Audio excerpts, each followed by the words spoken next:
Olá, ouvintes! Esse é o nosso podcast Conexão Feminina Saúde em Foco.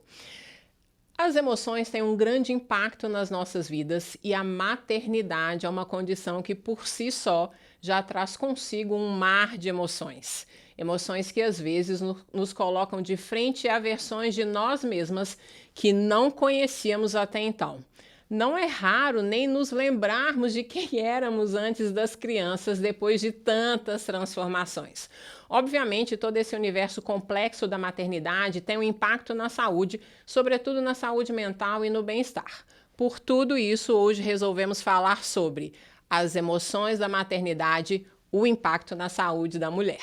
A convidada de hoje é Daniela Alves. Ela é pedagoga, psicopedagoga, educadora parental, doula, especialista em educação positiva, esposa, filha, irmã, amiga, assessora pedagógica e, principalmente, mãe do Bento e do Dante. Dani, muito obrigada pela presença. Estou muito feliz de ter a oportunidade de fazer esse episódio com você. Eu que falo, né, Ana Paula? Como é que eu faço, né? Chama de Ana Paula. Vamos nos chamar como temos costume mesmo, tá? E incrível, né? A gente, depois de tantos anos de amizade, estarmos aqui na nossa versão profissional também. Sem dúvida. Tô emocionada, viu? Ai, que lindo! E uma coisa que eu queria que todos os ouvintes entendessem que por mais que eu tente trabalhar a saúde da mulher através da nutrição, a nutrição não é o pilar único. Além da alimentação, nós temos aí outros pilares que vão ajudar, inclusive, na reprogramação dos nossos genes, para que a gente consiga atingir a idade do climatério, da menopausa, com saúde e, principalmente, não só com ausência de doenças, mas com vitalidade, uma vitalidade positiva. E a maternidade, sem dúvida alguma, é um desses pilares. Então, a ideia do nosso podcast é eu sair um pouquinho do óbvio, né, da caixinha da nutrição, mas trazer todas essas outras temáticas que são extremamente relevantes para a saúde da mulher. E aí eu estou muito feliz com a sua contribuição para a gente falar sobre maternidade. Que bom saber que posso contribuir. A maternidade é, por si só, um universo muito complexo, né? E as emoções estão em jogo e, com certeza, é retroalimentado, né? A nutrição, as emoções e as coisas vão acontecendo. Tem muita conversa aí, muita conversa. Então, vamos lá. Se o assunto é maternidade, vamos começar lá na gestação. Aquele momento que sabemos que teremos um filho. Quais são os elementos para uma boa preparação para essa mudança tão importante na vida da mulher? Eu sei responder essa pergunta, sim, claramente sobre todos os aspectos nutricionais. Vou te falar de todos os nutrientes, da suplementação, todos os exames de sangue, mas eu quero ouvir de você qual é a sua resposta. Então, claro que tem a parte toda da nutrição, essa parte que vai fortalecer o nosso organismo, né? Uma mudança muito grande. E eu sempre falo que quando a gente pega aquele exame de gravidez, tudo muda, né? A perspectiva muda, né? Muda, e as emoções estão ali em jogo. E o que eu percebo hoje em dia nessa sociedade tão desconectada, acelerada, consumista, barulhenta, que a gente tem esse momento, Paula, desconectada do nosso corpo. Desconectado. A gente vive uma gravidez, uma gestação para fora. E sendo que o nosso corpo, o nosso organismo está nos mostrando que o que é importante está dentro, está sendo construído, está sendo gestado, a gente até arrepia, né? Está sendo fabricado ali. E a gente presta pouquíssima atenção no nosso corpo. Então, esse é um chamado. A gestação é um chamado para a gente ter um momento de escuta, um momento de voltar para nós mesmas, de entender a importância e o tamanho daquilo que está sendo feito, que é uma vida. E a gente fica muito, às vezes, fora, pensando no quarto, pensando na decoração, no enxoval fora, e sempre distanciando, sendo que o que a gente precisa mesmo para os primeiros cuidados do bebê é muito pouco. Eu falo que cabe numa caixinha. Já o que a gente precisa mesmo, na minha opinião, é cuidar do enxoval emocional. Esse é um enxoval importantíssimo, porque vão vir tantas mudanças e não há exatamente uma preparação suficiente. Não há conselho suficiente, não há checklist, não há receita de bolo. Na minha opinião, a dica maior é preste atenção em você. Se conecte com o bebê. Faça momentos de pausa, entenda. Claro, Dani, mas eu tenho que trabalhar, eu trabalho 12 horas, eu tenho outro filho, porque muitas vezes a segunda gestação também, a gente bem sabe que é completamente diferente. Eu falo que amamentar o primeiro é assim, né? Musiquinha, nananã. Amamentar o segundo já tem um turbilhão acontecendo, porque o primeiro já está dentro de casa. Mas, claro, dentro do possível, dentro da sua realidade, sem isso virar também mais uma angústia, preste atenção, viva, se escute, se conecte, entenda as emoções no seu corpo. A gente tem uma alfabetização emocional muito precária, Paulo, na nossa geração. A sua fala vem de encontro exatamente com a programação metabólica. Na nutrição, quando a gente pensa nessa programação metabólica da gestação, todo o ambiente, desde o nutricional até tudo que está envolvido no gerenciamento do estresse, tem um impacto em cima da genética, da expressão do DNA desse bebê. Então, a gente já começa a fazer essa programação desde a pré-concepção, a gente já está determinando o que será, como será esse indivíduo na vida adulta.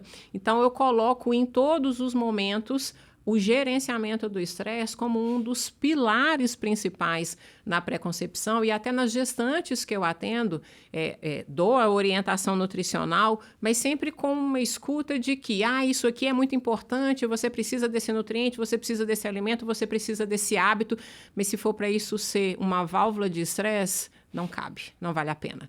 Então, eu vou ser muito mais, talvez até permissiva, para as minhas pacientes gestantes, no sentido de entender o que cabe, o que dá conta, o que aquilo vai fluir dentro do que ela precisa para que não seja um gatilho de estresse. Exatamente, porque já tem tantos elementos de estresse na sociedade, no mundo que a gente vive, no tipo de vida que a gente tem vivido, que não há componente da placenta que vá filtrar tanta coisa. A gente sabe que filtra alguma coisa, mas não vai filtrar tudo. E sim, né, eu acho que você não está sendo permissiva, Paulo, você está sendo acolhedora, né, acolhedora de um momento, e empática. E eu acho que o mundo hoje precisa de muito movimento de empatia, porque eu acho que é aí que a gente vai se conectar com o outro, e aí elas sentem confiança e vão seguindo qualquer que seja a sua orientação, porque está condizente com o momento, porque mais um elemento de estresse é a última coisa que a gestante está precisando. Nossa, com certeza. E eu brinco com as minhas gestantes, que eu falo que eu me tornei uma nutricionista infinitamente melhor depois que eu me tornei mãe. Hoje eu entendo que eu não consigo, eu não dou conta ou não posso, é verdade. Não tem hora real. Que não dá, é porque não dá. Então, beleza, tá tudo certo. Vamos pensar em outras alternativas? Qual seria o plano B, o C e o D para quando o plano A realmente não for possível de executar? Paulo, mas assim, é inegável que todas nós nos tornamos pessoas e, portanto, profissionais melhores depois da maternidade. É uma transformação gigantesca. Eu falo que as empresas, elas fogem das mães, né? Nesse mercado de trabalho muito contraditório, mas eu acho que elas deviam buscar as mães, porque tem habilidades e competências que nós desenvolvemos depois da maternidade, que eu falo que cabe um MBA por dia, que não tem MBA suficiente para comportar. Então, eu acho assim, é incrível. Nós transformamos em todos os aspectos. Então, portanto, no profissional também, né? Não somos uma pessoa só. Então, todas as profissionais se transformam com a maternidade. Ai, perfeito. Agora vamos falar um pouquinho sobre autoconhecimento. Sabemos que o cuidado é um pilar da maternidade. A vida da mãe geralmente gira em torno do cuidado das crianças, ou seja, é um movimento muito voltado para o outro ou para os outros. Estamos em um momento em que ouvimos muito sobre a saúde mental e o bem-estar. Mas a pergunta central é: quem cuida de quem cuida? E como a gente sempre fala sobre isso, não é mesmo? Nossa, é o que eu mais ouço, né? Porque como eu atendo também professoras, atendo mães, eu como mãe, então a gente é tão voltado para o outro, tão orientado mesmo, né, para os cuidados, que a gente esquece da gente. Então, é como se a gente estivesse no último lugar da fila, no quinto lugar da fila. Primeiro vem os filhos, fulano, ciclano, os nossos pais, e ainda mais que a gente está numa idade que a gente está não lá nem cá, né? Sim. Porque a gente tem os filhos e geralmente temos também mais os pais. Velhos. Então, nós estamos no movimento de cuidar e tem muitas demandas, muitas demandas. Só que a gente não consegue cuidar de ninguém se a gente não estiver bem. Impossível. É a premissa do avião, né? Do avião. Eu falo assim, olha, se você não estiver respirando, que é a metáfora do avião, se colocar a máscara primeiro em você de oxigênio para ajudar quem precisa, se você não estiver respirando, você vai ajudar quem? Então, o cuidado, ele vem do autocuidado. Então, a gente precisa estar minimamente bem, porque eu falo assim, estar plena em pleno 2024 é complexo, né? Sim. Paulo, você deve receber muitos relatos lá que mostram isso. Então, assim, o tanque emocional nosso, que eu chamo, ele também, às vezes, ele não está cheio, porque é um combustível também caro, o combustível das emoções, estar bem. Mas ele não pode estar na reserva. Ele não pode estar na reserva. Seu carro vai parar, sua máquina vai parar. E a nossa geração tem uma dificuldade de nos colocar assim como prioridade. Porque nos parece egoísta, nos soa, às vezes, ai meu Deus, mas e o outro? E o outro? A gente é muito orientado para o outro e pouco orientado para nós. Mas é uma atitude altamente altruísta você cuidar de você. Você vai influenciar melhor no coletivo, você vai ser uma melhor mãe, uma melhor esposa, melhor filha, irmã, amiga, se você estiver bem. Então, se você precisa lapidar essa sua ferramenta de interação com o mundo, que é você mesma. Então, você primeiro precisa se conhecer, e isso é um trabalho para a vida inteira, amém? E muito penoso. E, às vezes, doloroso demais, porque você encontra feridas, você encontra marcas, você encontra violências que fizeram com você. Então, não é um movimento, muitas vezes, gostosinho, né? Ai, que delícia, estou conhecendo a Daniela. Ah, essa Daniela aqui é ótima. E não é um movimento muito doloroso. Mas se a gente quer organizar fora, a gente precisa primeiro olhar para dentro. Se a gente não olha para dentro, não tem como. E a gente sempre fica achando que é o outro. É o trabalho, é o estresse, é o meio ambiente, é a poluição. A gente vai achando coisas fora. E não é viver, eu sempre falo isso também, não é viver achando que está tudo mar de rosas, porque a gente sabe que o mundo está com sérios problemas. Mas é mexer na fatia que nos cabe, que é a gente e nossa área de atuação, que é em torno de nós. E então, assim, autoconhecimento, eu falo, sempre, sempre, sempre. E é trabalho para a vida toda, porque a gente muda todo dia. E autocuidado. E autocuidado, esse é dificílimo, né? Porque o compromisso que a gente tem com o outro, a gente vai lá, cumpre, faz, né? Corre, sacrifica milhões de coisas para estar lá na data X, no horário tal que foi combinado. Agora, quando o compromisso é com você, você falha, né? Você sabota, você fala, mas deixa para amanhã, semana que vem, né? Com certos exames aí, né? Exames pendentes para nutricionista. Não vale piada interna, então. E aí vai, mas e às vezes são pequenas coisas, porque eu falo muito também que eu sei que nem todo mundo sai do mesmo ponto. Né? Tem pessoas que têm uma super estrutura em casa, que conseguem ter o horário de fazer isso, o horário de fazer aquilo, mas a gente às vezes também coloca o autocuidado num lugar de muito requinte, luxo e muito elaborado. Às vezes são coisas muito simples. É não pegar o celular no primeiro movimento da manhã. Isso é um autocuidado. Distancie o aparelho. O aparelho celular, então, daria só por si só um podcast. Um podcast inteiro. É tomar água.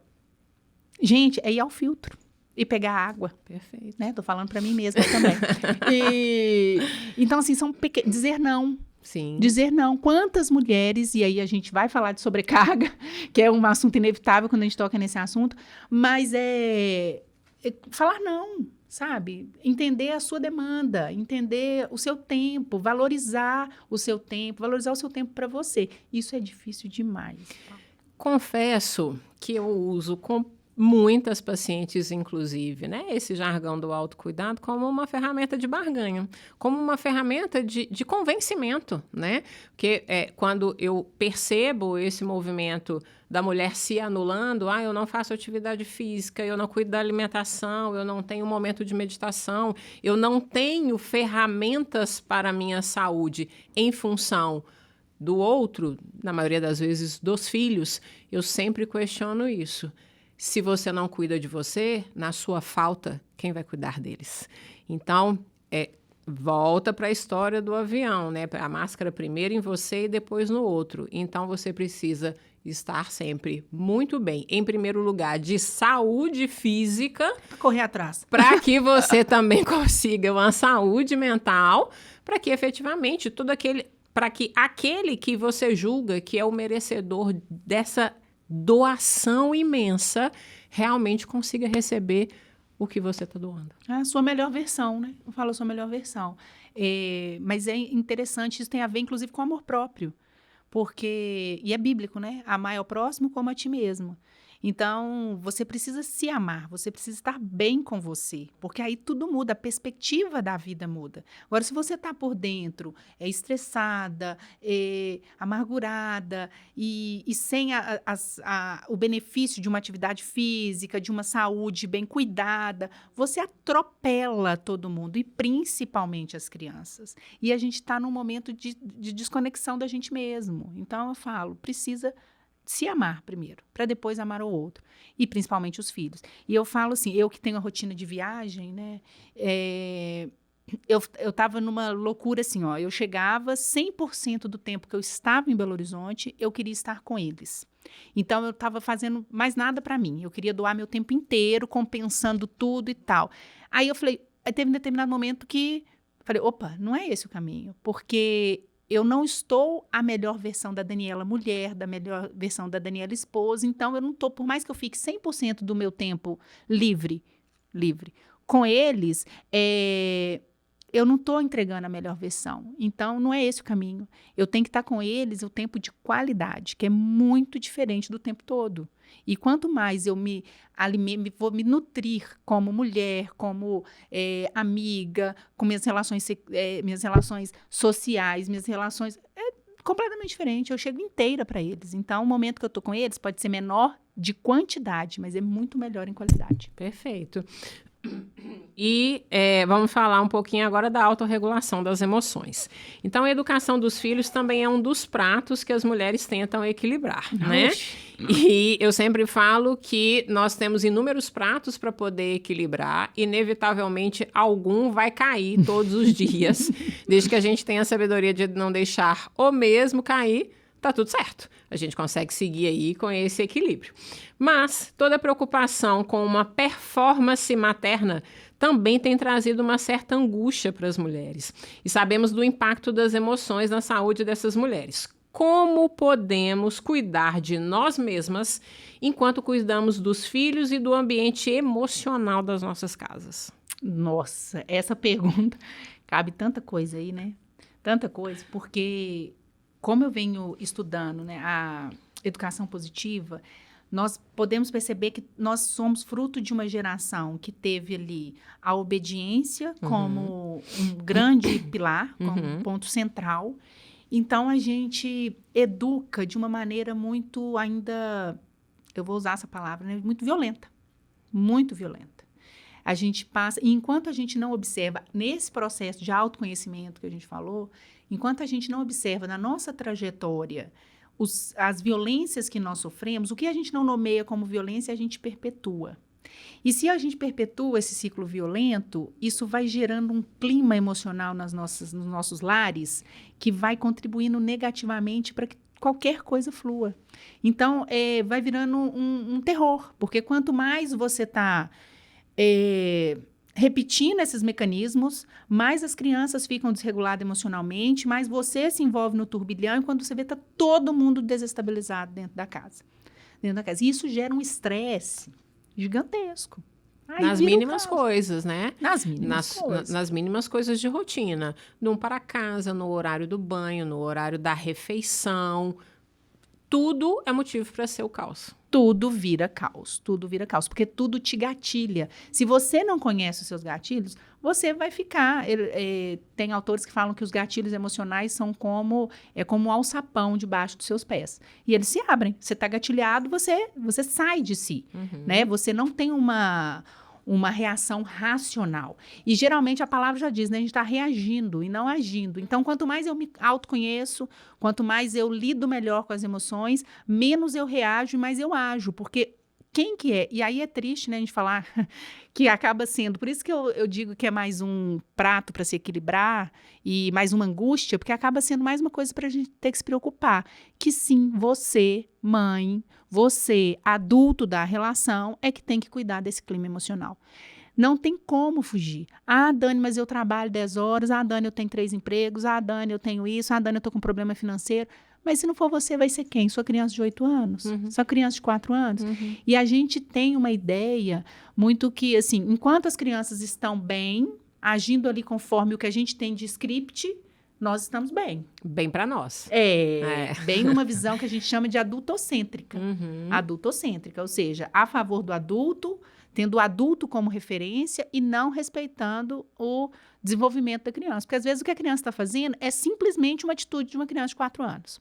Só que a sociedade é pouco tolerante. A gente é pouco tolerante a choro, a gente é pouco tolerante a pirraça, entre aspas, porque é uma erupção, ali um vulcão emocional, e aí a gente quer silenciar as emoções. E aí que mora a questão, Paulo, porque a nossa geração é uma geração que teve as emoções silenciadas. A gente não teve a oportunidade. Por que a gente não sabe hoje gerenciar? Porque a gente não podia nem demonstrar, quem dirá saber gerir tudo isso. A gente não tem. O nosso letramento emocional, nossa alfabetização emocional é muito precária, é muito rasteira.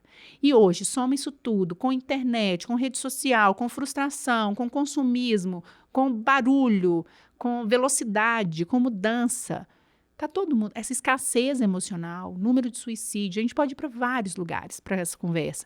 E hoje o mundo está olhando para a saúde mental e bem-estar. A gente não quer mais só sobreviver, né? Sim. Porque fala assim, mas acontecia isso na nossa época e a gente sobrevive. Você quer criar sobreviventes ou adultos plenos? E hoje a gente fala de florescimento do ser humano, né? A psicologia positiva veio com ideias maravilhosas, porque a gente não quer só ausência de doenças, você bem sabe. A gente quer pessoas felizes, realizadas, com um propósito bem definido, e isso passa pelo processo educacional das nossas crianças. Mas para isso precisa do nosso, né? Não tem educação sem autoeducação. Então, a gente conseguir buscar esses elementos dentro da gente, eu falo, meu Deus, é complexo, é duro, é doloroso, mas também os frutos disso é maravilhoso. É maravilhoso. Então, eu tenho brincado assim, Paula, até me metendo no seu trabalho. Né? Eu falo assim, olha, gente, é ótimo 2 litros de água por dia. Mas 2 litros de água sem terapia não está funcionando muito. Porque é isso, né? A gente tem que trazer para consciência as coisas, né? Para a gente poder mudar. Então, o primeiro passo para esse tratamento, vamos dizer assim, parental, que é essa fluidez, esse clima emocional bom dentro de casa, as crianças estarem conseguindo ser autênticas, passa pela educação do adulto. Pela educação do adulto. E aí, em todos os sentidos, dos mais práticos, se você quer que seu filho tire o celular, né, saia do celular, você precisa sair do celular. Se você quer que ele durma cedo, a casa tem que silenciar cedo. Né? Se você não quer muita TV, você também não pode estar na TV. Se você não quer que coma doces... Perfeito. Porque aí fala assim, e essa é uma preparação que falam muito, né? E aí, como é que é? Na introdução alimentar. Mas como que eu faço? Não, se a alimentação da casa, né? Isso, que eu imagino que deva ter aí ideias parecidas com a sua, né? Se a alimentação da casa está bem, não precisa de ter uma comida elaborada para a criança que está, para o bebê que está entrando na introdução, né? Entrando na introdução. Enfim, começando ali a introdução alimentar, né? E é isso. E é da alimentação ao digital, ao eletrônico.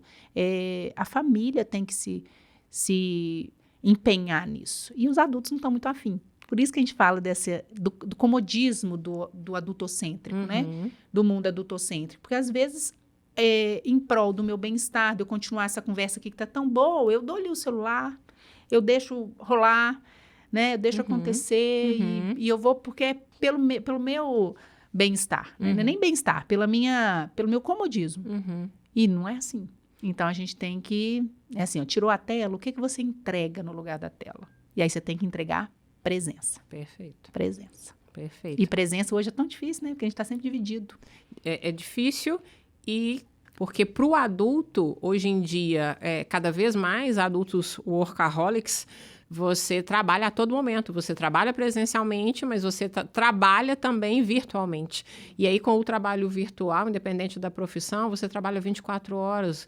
O celular não deixa você parar, o computador não deixa você parar. E aí, muitas vezes, a gente pode ter o raciocínio de que quando você dá essa presença, você está dando o tempo que vale dinheiro. Exatamente. E tudo a gente volta nessa sociedade consumista, né? Mas são escolhas. São escolhas. E toda escolha é uma renúncia. E a gente precisa entender o tamanho dessas escolhas, né?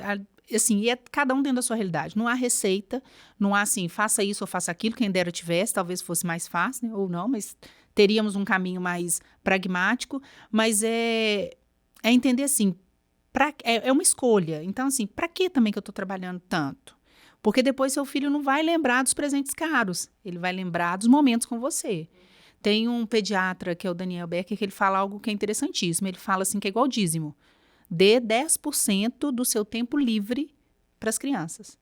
Mas dê tempo livre de qualidade, de conexão. Principalmente momentos de brincadeira. Brincadeira conduzida pela criança. Essas são as melhores. É o momento que você vai se conectar. E a criança, quando está conectada, se sentindo pertencente, amada, vista, querida, importante, aí o clima emocional é outro. Aí você está promovendo, de fato, um ambiente emocional propício para as relações. E hoje, esse número de suicídio dos adolescentes que está pavoroso, é isso, a criança não tem diálogo em casa, não tem humanidade em casa, não tem olho no olho. Os adultos estão olhando mais para a tela do que para as crianças. E entre adultos também, né? E o relacionamento entre os adultos da casa também faz muita diferença. Porque eles estão aprendendo o que é amor, o que é respeito, o que é relação humana. Sim. E os principais professores são os cuidadores principais.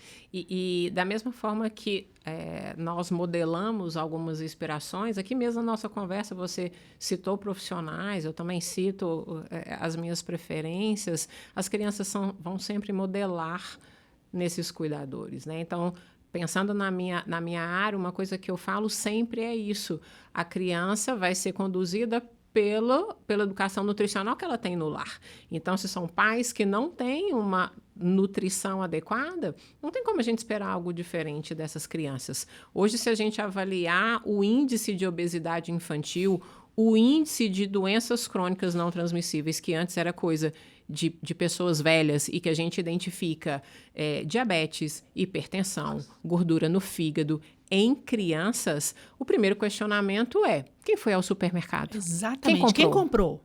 Quem colocou na despensa? Quem colocou no armário? Exatamente. Onde está aquele pote da guloseima? Quem trouxe? Exatamente. Então, o modelar já começa daí. Já começa do exemplo dentro de casa. Exato. E aí cai no que você falou da educação, a hora que a gente estava falando, né, do autocuidado, desse adulto. Ele é o ponto de partida. E aí, voltando lá no assunto da gestação, quando eu faço a orientação da gestante, eu falo, olha, você já tem que começar a treinar esse estilo de vida saudável desde já, porque você ainda tem essa responsabilidade de que futuramente você vai servir de modelo também para essa criança. Então, se você está seguindo um bom caminho, tenha certeza que a chance de conseguir que ele siga também é muito maior. E não tem assim, não é determinante, né? Uhum. Mas é um bom fator. É um bom fator. E eu falo sempre assim, ó, que o exemplo não é a melhor forma de educar. Ela é a única. Ela é a única. E as crianças são coerentes. E as crianças são atentas. Uhum. E as crianças são muito inteligentes. E eles estão percebendo tudo. Sim. Percebendo tudo.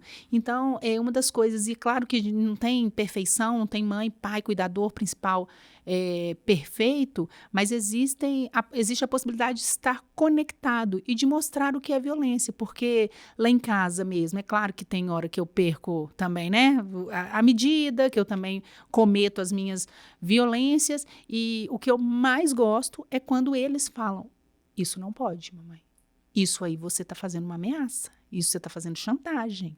Eu falo, é isso. Tem que identificar a violência de quem quer que seja, principalmente as minhas. E eu falo, meu filho, desculpa, eu não posso fazer isso. Uma vez eu gritei e é até difícil eu gritar, mas claro que todo mundo tem os dias ruins. Eu falei mais alto, né, e com uma voz mais... Aí eu fui pedir desculpa. Aí ele falou assim, mamãe, tudo bem. Eu falei, não, meu filho, não está tudo bem.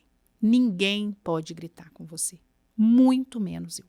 Porque é assim que a gente está mostrando que é violência. Então, uma criança que tenha a noção, ó, isso é chantagem, isso é ameaça, isso é violência, depois ela inclusive, vamos colocar lá na escola, no bullying, ela tem a tendência de praticar menos bullying, de sofrer menos bullying, e se ela observar o bullying sendo cometido, ela vai falar, ela vai se manifestar. Agora, a criança que ela está acostumada com a violência, com o grito, com a chantagem, e tem muitas violências naturalizadas na nossa sociedade, ela não percebe. Ela acha que aquilo é normal, que o amor cabe aquilo. E o amor não cabe o tipo de violência.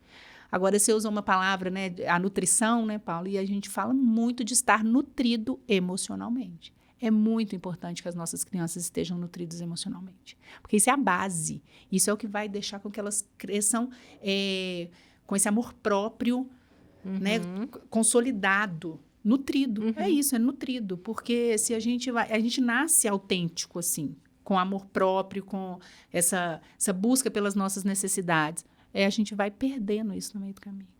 Perfeito.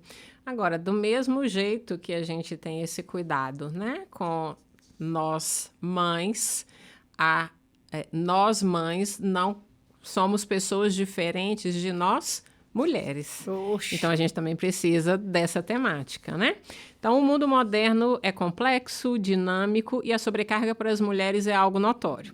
Equilibrar todos esses pratos de carreira, filhos, casa, sonhos, emoções, estamos sempre com listas mentais. Como é que essa sobrecarga mental afeta a saúde das mulheres?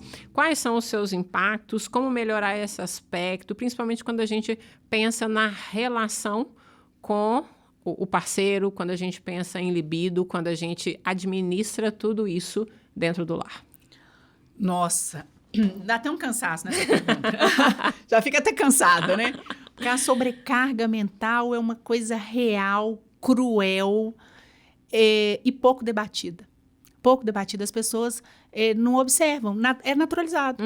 É naturalizado. Aí fala, a mulher faz muitas coisas ao mesmo tempo, é assim mesmo, a gente é polvo, o homem não consegue fazer mais de uma coisa. Gente, olha, não tem neurociência que trouxe essa capacidade de atenção dividida. A gente não tem isso, o cérebro não evoluiu a esse ponto. É um mito, é um mito urbano que as mulheres conseguem fazer tudo isso. Não, a gente foi conduzida, adestrada, condicionada a fazer muita coisa ao mesmo tempo. E a gente ainda se vangloria, né? Que aí a gente fala, porque eu faço o almoço, olho o menino, e olho a lição, e olho o terceiro filho. Não é assim, não é assim. E a gente precisa falar sobre isso, né? O último Enem falou sobre o trabalho invisibilizado das mulheres. E existe a economia do cuidado, ou seja, o quanto nós geraríamos de dinheiro para o país, giraríamos na economia se o que a gente faz sem remuneração fosse contabilizado. E não é só com os filhos. Você pode olhar, se você é a filha e tem outros irmãos, se os pais adoecerem, o cuidado é da filha.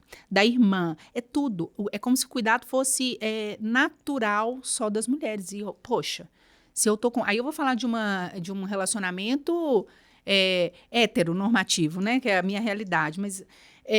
se você está com um parceiro, por que o cuidado e tudo que envolve esse cuidado, porque não é só olhar a criança, gente, alô, rapazes aí, homens, não é só olhar a criança é uma parte, mas você tem que olhar de cortar a unha até a fruta dentro de casa, a separar na gaveta as roupas que não cabem mais, a marcar o pediatra, a tomar vacina. Então, tem um bastidor aí do que está acontecendo que fica sempre para a mulher. E aí vem o cara e fala assim, mas é só você me falar o que tem que fazer, meu amigo.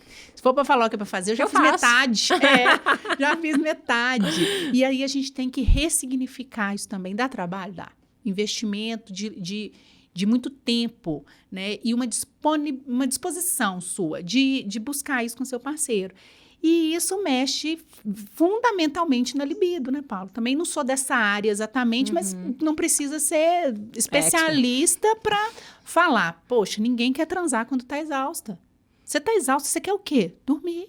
Né? Aí as coisas começam a ficar piada, a gente escorrega pela via do humor, né? Mas fala assim, qual que é o seu sonho, sua tara sexual. Seu fetiche, deitar e dormir 8 horas, porque você está exausta.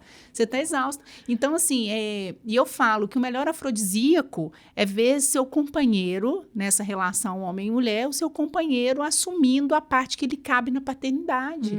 Eu falo extremamente sexy, quando você vê seu marido envolvido emocionalmente com seus filhos, entregando a melhor versão dele, lidando com seus traumas também e fazendo aquilo acontecer. Meu Deus, aí sim, opa, né? Vamos subir pela parede. Agora, fala, e aí joga na nossa conta, né? Claro que tem uma parte da maternidade, puerpério, o começo de tudo, que tem muito hormônio, tem privação de sono, mas essas coisas, quem tiver aí nessa época, vou avisar, né? Isso passa, as crianças começam a dormir a noite inteira, começam a ter uma rotina mais organizada, mas ainda assim você se vê presa lá. Ué, se não é hormônio, o que é? Aí, sou eu que estou com defeito? E não é, você está sobrecarregada, você está sem nenhum tesão no seu marido, porque, cara, você vai querer transar com um folgado? Não vai. Você vai querer transar com alguém que parece um filho? Porque a gente vê muitas mulheres falando assim, eu tenho 2, mas na verdade tem 3, né? Porque... Né? E muitas mulheres relatam isso pra gente, muitas mulheres. E porque o cara parece um filho mais velho, que você tem que gerenciar também igual, gente, aí não tem libido que dá jeito, aí não tem como. Então, assim, você tem que estar nutrida também dessa parte, da admiração, do tô junto, do vamos lá, né? Então, e aí você vai tirando, diminuindo essa carga mental, porque a gente passa listas mentais o tempo inteiro do que tem que comprar, do que tem que fazer, do que providenciar. E aí vem também os outros elementos e vão colaborando com isso. Aí vem a escola, por exemplo, que é uma fatia também que eu tenho muito contato. E quando vai aciona sua mãe. Sim. Sua mãe. O menino caiu, cultural. Já é cultural. E a gente vai naturalizando isso. Se alguém tem que faltar ao trabalho, pai e mãe trabalham, voltar para levar o médico, a mãe. Aí isso vai alimentando também um mercado de trabalho que não quer as mães, mas sei que vai faltar sempre, né? Então, assim, tem muita coisa envolvida aí, Paulo. Inclusive rede de apoio, né? Como a gente constrói uma rede de apoio, porque também uma coisa que é muito naturalizada, assim, a rede de apoio é a família. Não precisa ser só a família, né? Você pode construir redes de apoio, né? Ali com o colega da escola, com o pessoal do futebol, com o pessoal da vizinhança, e assim você vai construindo outras redes de apoio, porque isso também vai fortificar. A nossa sociedade colocou, principalmente a mulher, num lugar muito individualizado do cuidado, né? Muito solitário do cuidado. E não, gente, nós somos seres de tribo, né? De aldeia, de conjunto, de coletividade, de interdependência.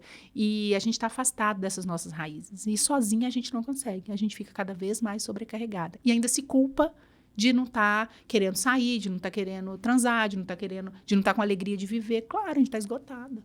Se a gente puder eleger, né, igual você falou, não tem receita de bolo. Mas se a gente puder eleger algumas questões para poder facilitar um pouco o norte dessa mulher que nos escuta, para poder organizar questões mínimas para fazer com que essa maternidade seja um pouco mais leve, você consegue eleger aí alguns pontos? Nossa. Ué, nós falamos alguns, né?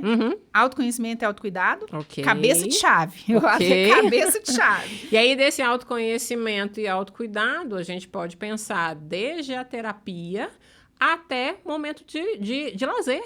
De lazer. Sozinha, né? O que para você é interessante. Hobbies. Exatamente. Hobbies. Pode ser um lazer com amigas, mas pode ser algo mínimo. Antes das crianças, o que eu gostava? Eu gostava de assistir tal programa de televisão. Exato. E eu tiro por mim. Eu sempre tinha aquele meu momento, um dia na semana, para assistir determinado programa de televisão. Eu assisti esse final de semana e eu falei, gente, eu não me recordo há quantos anos eu não sento no sofá para poder assistir um programa que não seja Peppa Pig, que não seja Lucas Neto. Então, isso tem que ser levado em consideração. Eu posso eleger, vou vou num spa, ou que não seja algo tão caro, vou dedicar o meu autocuidado do salão, uma caminhada, qualquer coisa que te remeta a um momento onde você não tinha essa sobrecarga, se aquilo traz um equilíbrio, já é um autocuidado. Exatamente. E o autocuidado também passa por pedir ajuda. Pedir ajuda também não está acostumado, né? Porque pedir ajuda era o quê? Sinal de fraqueza. Né? Você não está dando conta, logo você, né? Que é cheio das receitas aí, não dá conta. E passa por isso, né? Passa por você falar, olha, tem como você ficar com as minhas crianças? Estou precisando de um momento para mim. né? Isso é tão precioso, tão valioso, e as pessoas são solidárias, mas muitas vezes, como é que eu vou adivinhar? Às vezes as pessoas nem oferecem, porque não sabem se você quer, se você confia, se você, enfim, né? Então, a gente passa por isso. Primeiro, o autocuidado é pedir ajuda, e pedir não só ajuda para trabalhar, né? Porque muitas vezes é muito óbvio para a gente quando a gente pede assim, eu preciso para ir trabalhar. Mas, nossa, eu preciso para esse momento comigo. E é claro que você sabe as pessoas que você pode contar nessa jornada, sem né? dúvida. E aí, nesses momentos que você consegue esse respiro, aí você entender no autoconhecimento de novo o que faz sentido, porque aí são momentos preciosos, né? Eu Não falo que às vezes quando desperdice. alguém pega as crianças, você não sabe se você dorme, se você come, se você assiste o filme, se você toma um banho demorado, se você não sabe. Então, assim, e aí passa, né, por autoconhecimento, você saber esse valioso tempo seu. Você quer fazer o quê? Sim. Às vezes vai ser só deitar e dormir mesmo, e tá tudo certo, não tem... Sim. Só que a gente tem, primeiro, tirar esse romantismo do autocuidado, né? Eu adoro aquele meme, autocuidado não é skincare. É skincare se você achar que isso é mesmo, de fato, verdadeiramente. Mas a gente tirar isso do lugar, né? Da frescura, né? Muito mulherzinha e tarará. Não é isso, é necessidade humana. Então, esse é o primeiro ponto. E só te interrompendo também, e levar esse autoconhecimento para poder se avaliar no sentido de esse esgotamento, né? Esse pedido de socorro, ele é só por causa da sobrecarga de tarefas, ou será que ele já está beirando a patologia, né? Será que já é uma falta, uma deficiência nutricional, um desequilíbrio mental que está te conduzindo já para um diagnóstico que isso precisa ser tratado? Então, eu costumo falar sempre, né, nas minhas redes sociais e com as minhas pacientes que não é normal. Não é normal ter um cansaço sem fim, não é normal ter falha de memória, não é normal um intestino que só funciona uma vez por semana. Não, nada disso é normal. Por mais que você pense assim, mas eu já sou assim, nem me lembro mais desde quando. Não, mas não é normal. Então, busque em primeiro lugar esse tipo de tratamento, porque isso, sem dúvida, é a base. Se você cuida primeiro desse fisiológico, dessa máquina que precisa funcionar, depois você consegue, de uma forma até mais natural, evoluir essas outras questões. Exatamente. Esse autocuidado é nas duas vias, né? É na via do cuidado com a saúde e com a saúde mental. Né? E uma coisa vai levar a outra. Elas são altamente ali interdependentes, né? Elas são complementares. Então, sim, Paula, muitas vezes o que a gente acha que é um esgotamento normal, entre aspas, super entre aspas, de uma mãe cansada, é falta de vitamina. É algo que você vai mexer ali na dieta, que você vai colocar uma... né? Coenzima Q10 lá, e as coisas vão acontecer, né? Uma B12 da vida que vai te fazer ressurgir e começar a prestar atenção nas coisas emocionais. Então, são as duas vias, com certeza as duas vias. E aí você vai pensar, primeiro, se cuidar como pessoa, para depois você se cuidar como mãe, com certeza. Relações interpessoais, isso é um dos maiores pilares hoje de felicidade. E hoje existe a ciência da felicidade. Ontem mesmo eu estava num evento sobre felicidade no trabalho. As pessoas estão voltadas para estudar sobre felicidade. E tem aí estudos, né, incríveis, científicos sobre felicidade. Até porque eu imagino que essa felicidade vai estar diretamente ligada à sua produtividade. Exatamente. E aí, sim, mas temos que ter cuidado para não ir só pelo caminho da produtividade, porque hoje é muito óbvio o caminho da produtividade, né? Mas é importante esse sentimento mesmo de plenitude. Então, as relações interpessoais, elas são fundamentais para a gente, fundamental para o nosso florescimento. E aí eu falo que tem 3 coisas, na minha opinião, que ultimamente eu tenho refletido muito, Paulo, que eu acho que vai nos salvar desse furacão todo, que é espiritualidade, independente, não é religião, é espiritualidade, algo que te conecte, né, que te faça transcender. A arte, que eu acho que a arte tem uma possibilidade, muitas vezes ela pode até ser uma forma de espiritualidade para você, e propósito, né? E você ter claro o seu porquê na vida. O porquê eu sou mãe, por que eu escolhi essa profissão, por que eu quero ter uma vida mais plena, mais calma. Então, acho que essas 3 vias também, elas fazem a gente respirar, né? Eu falo que um transbordamento. A arte, então, eu estou num momento altamente poético, porque eu acho que é isso, né? Porque está tão pesado, tão puxado, que quando você não tem resposta, você precisa disso, ou algo que vai te fazer transcender numa espiritualidade, numa religião, ou algo artístico, que faz você fugir dessa realidade mesmo. É quando você não dá conta mais. Então, isso eu acho que como pessoa e como mãe, aí eu acho que é criar momentos de muito bem-estar emocional para todos da casa, né? Para o lar, para a família, independente do formato de família. Então, é criar rituais com seus filhos, né? Criar momentos. Você falou da refeição e fala muito sobre a parte nutricional, né, Paulo, que é a sua parte. A qualidade das refeições diz da qualidade das relações. Né? Então, é o sentar à mesa, acender velas, criar memórias afetivas. Às vezes, gente, é o mexido com o resto de ontem. Mas coloca uma vela, coloca uma música, faz isso tudo virar. Isso tudo vai liberando, gente. Aí vem a parte hormonal, neurotransmissor e tarará, que vai te fazendo, trazendo bem-estar, bem-estar. Então, é sempre esses rituais, dança na chuva, dança sem motivo dentro de casa, abraça, beija. Isso tudo vai fazendo liberar o hormônio do amor. O hormônio do amor. E o amor é o que o amor faz. Eu adoro essa frase da Bell Hooks, porque não adianta dizer eu te amo, a gente tem que mostrar que ama. Mostrar que ama é muito diferente. E mostrar que ama passa por esses sinais de segurança, né, emocional com a criança. Seu olhar, seu toque, sua entrega, sua presença. Larga o celular e fica com seu filho e sua filha. Por eles e por você também. Perfeito. Daniela Alves. Já? Já.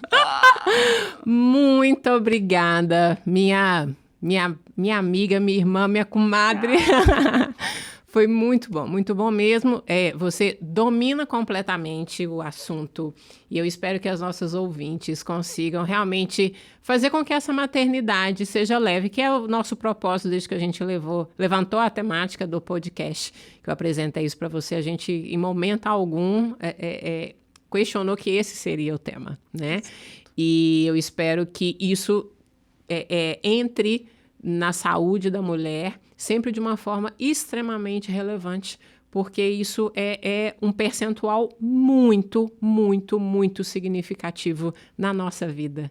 Então, se isso tá legal, fica muito mais fácil da gente fazer com que as outras coisas fiquem legais também. Exato. Então, vamos trabalhar sempre essa maternidade leve. Exato, né? Porque filho é... Né, em sociedade líquida, né, como diz os autores, filho é sólido, né? Então, filho é um projeto para a vida toda e precisa ser o seu melhor projeto. Então, isso traz senso também de realização, né, que é um dos pilares também da felicidade. Então, é isso mesmo. Se os filhos estão bem, a gente está bem também, né? Então, isso tudo vai acontecendo de uma maneira bonita. Então, não é para ser mais um fardo ter que conquistar tudo isso, é ao contrário. É conquistando tudo isso que as coisas ficarão mais leves. E a gente vai construindo aí uma sociedade de fato amorosa, Paulo, que eu acho que é o que está precisando, né? E precisa começar nas raízes das nossas casas. Perfeito. Obrigada. Então, esse foi o nosso episódio sobre maternidade. Continue nos acompanhando. Nós teremos aí outros episódios imperdíveis. Continuo afirmando um pouco fora da caixinha da nutrição, mas que ainda fazem parte do pilar da saúde da mulher. Até mais!